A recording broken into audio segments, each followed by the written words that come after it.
Good evening. A 13-year-old boy is among a gang of violent teenagers who smashed their way into a Berwick home with baseball bats and terrorised a disability pensioner.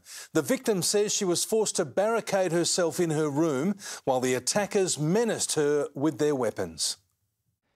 Shelley Dean has multiple sclerosis and for most of the day is confined to a wheelchair. But that didn't stop 10 teenagers storming her home with weapons and robbing her yesterday. I'd locked myself in my bedroom and was on the phone with the police, and they tried to get into my bedroom by hitting the door with a baseball bat. Her 16-year-old son was the target. He was hit on the leg and back with a bat and punched in the face. Shelley found herself caught in the middle of a violent case of retribution.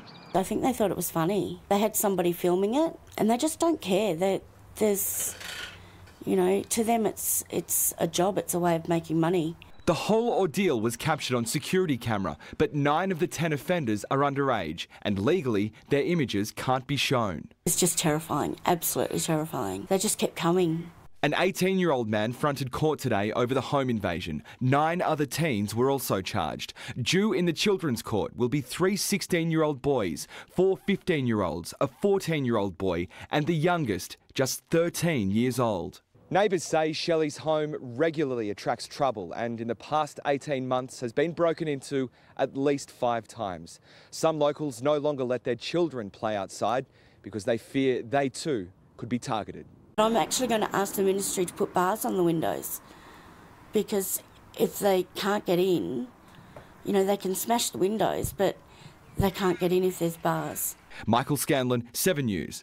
An 18-year-old has fronted court after a gang allegedly terrorised a disability pensioner and her son with autism inside their Berwick home. 10 people aged 13 to 18 are accused of storming the house with baseball bats, bashing a 16-year-old before stealing an Xbox and $400. You go to bed every night wondering if, you know, somebody's going to come and try and break in during the night. I sleep with lights on around the house. It's the 5th time in 18 months the home has been targeted.